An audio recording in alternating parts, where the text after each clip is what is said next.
I can't believe you'd say something like that to me because I'm black. What were the shocking words said to a pregnant black woman by a Japanese person? Emily, a black female anchor for ABC, one of the major television networks in the States that is watched both domestically and internationally, was extremely nervous when she boarded a crowded train in Tokyo for the first time. Although she had experienced crowded trains many times back home in the States, being black had made such situations unbearable for her on numerous occasions. I'm sure the same thing will happen again. Feeling this way, Emily looked at the many Japanese people on the train, filled with suspicion. However, her worries proved to be unfounded. When the train arrived at her destination, Emily's expression was one of complete relief and happiness. This was because she had been deeply moved by an incident that occurred in the crowded train. What she experienced was something very ordinary and commonplace for Japanese.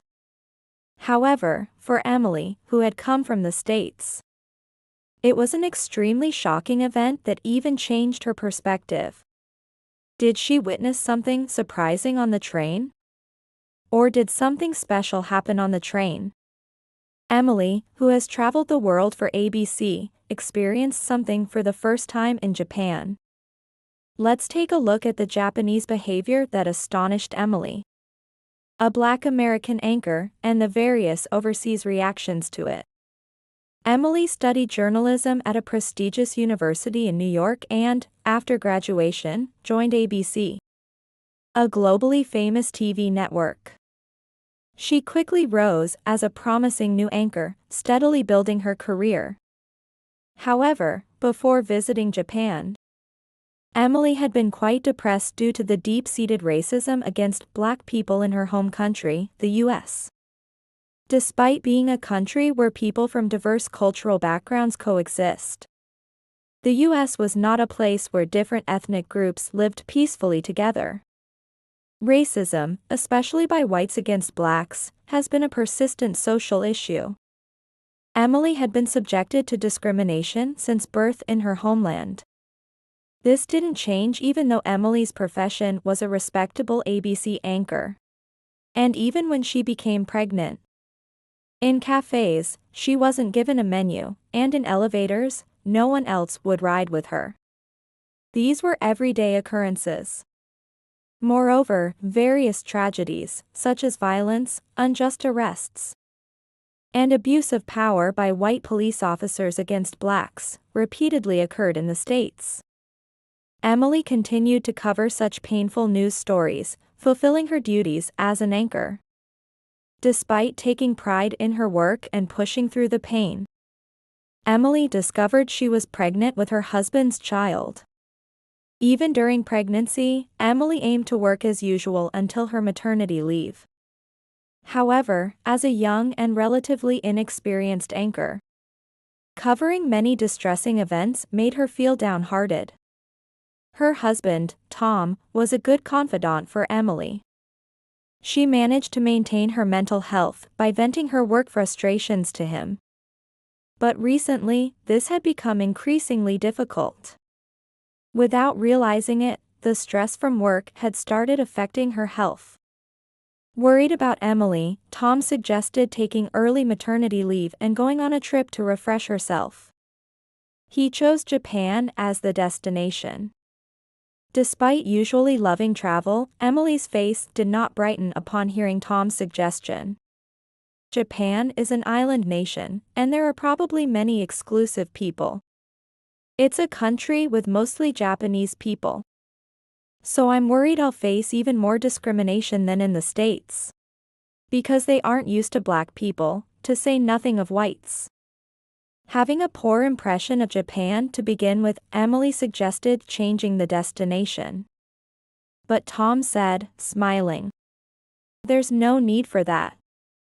The things you're worried about won't happen, so you can relax." Tom, who was also black, was confident and reassuring, convincing Emily to trust his words. Believing that she could enjoy herself since her black husband said it would be fine. The couple decided to spend their vacation in Japan.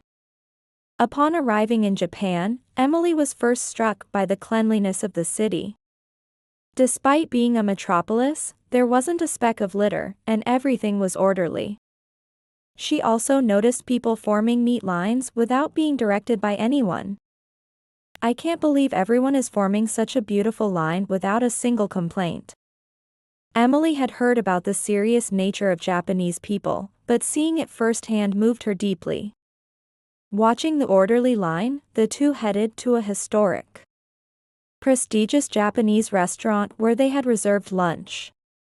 Emily had an uneasy expression in front of the high-end restaurant. In the States, when Black people enter upscale establishments, they are often stared at, treated coldly by staff, or in the worst cases, denied entry despite having a reservation.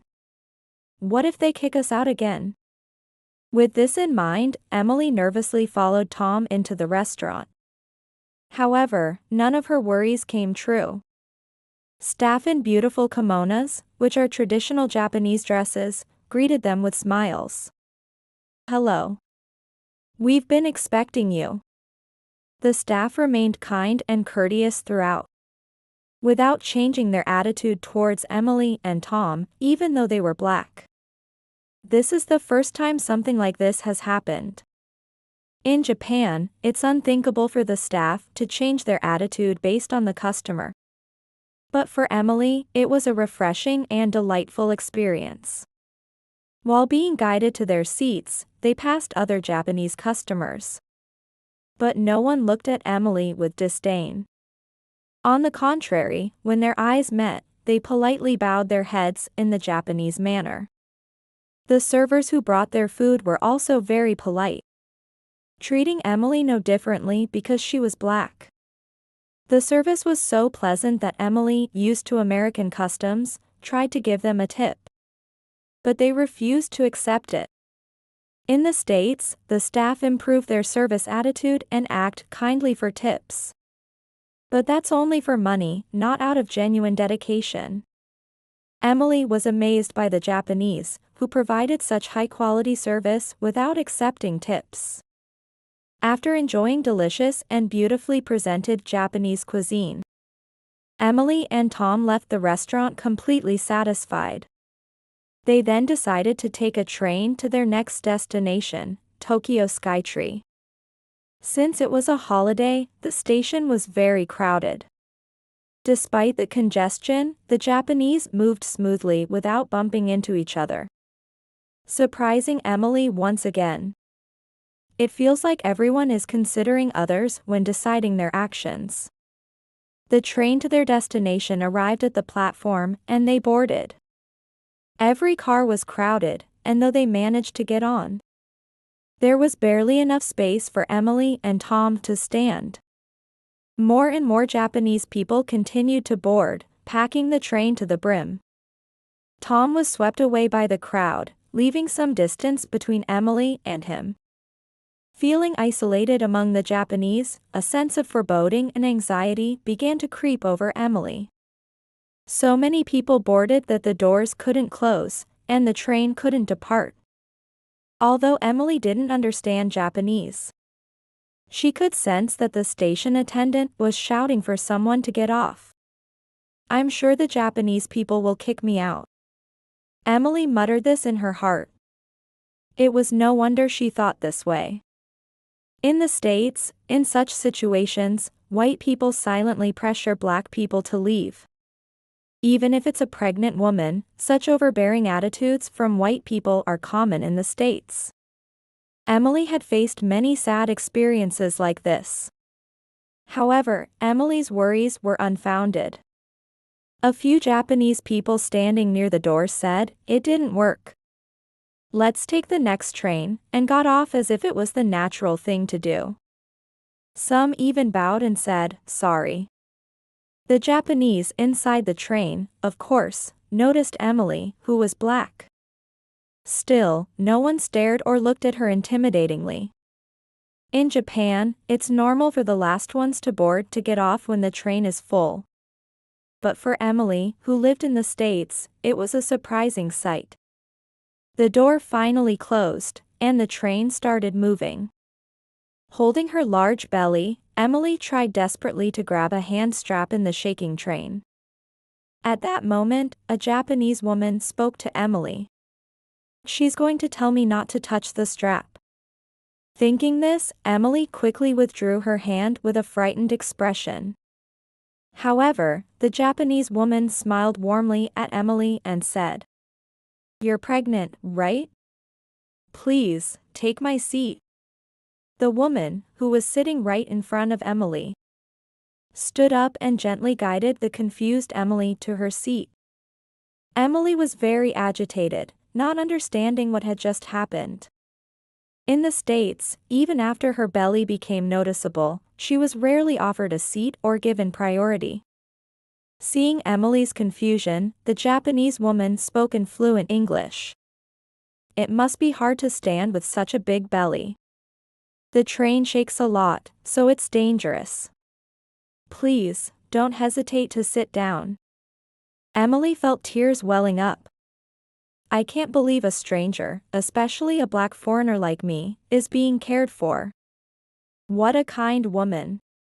Looking around, she saw other Japanese people who had witnessed the interaction smiling at her. They seemed pleased that the pregnant Emily had secured a seat. "It's not just this woman who is kind."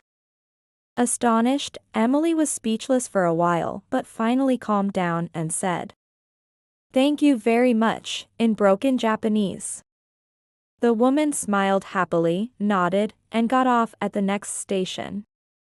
When they arrived safely at their destination, Emily reunited with Tom and excitedly told him about her amazing experience. Emily began to feel a certainty growing within her. "Maybe in Japan, I won't be discriminated against just because I'm black." Emily recalled the train incident, the line she saw that morning, and the experience at the lunch restaurant. The Japanese people who followed rules, were polite, and kind to others seemed unbelievable to Emily. Another event then happened that changed Emily's awareness even further. She noticed some young, flashy Japanese people from the same train car whispering to each other while looking at Emily and Tom. The woman kindly gave up her seat, but maybe black people still stand out too much. "I'm sure they're saying something bad about us."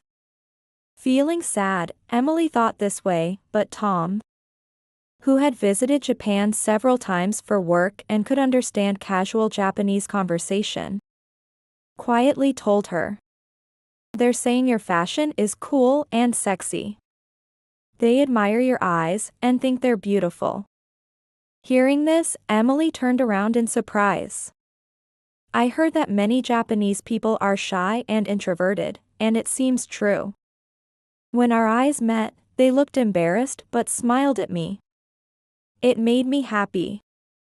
Since arriving in Japan, Emily had felt the gaze of Japanese people many times. But looking back, she realized it was never a disdainful look. Arriving at the Skytree, Emily gazed in awe at the beautiful view from the top floor. Having experienced Japanese hospitality, regardless of race or skin color, Emily had a very pleasant day.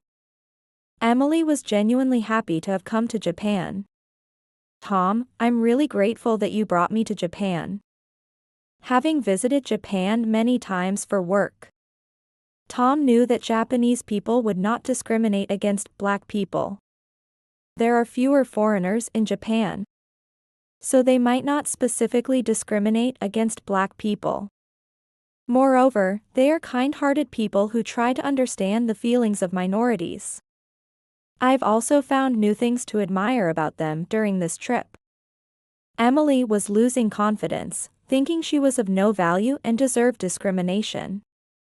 However, after interacting with Japanese people, she regained her self-esteem and felt more proud of being black.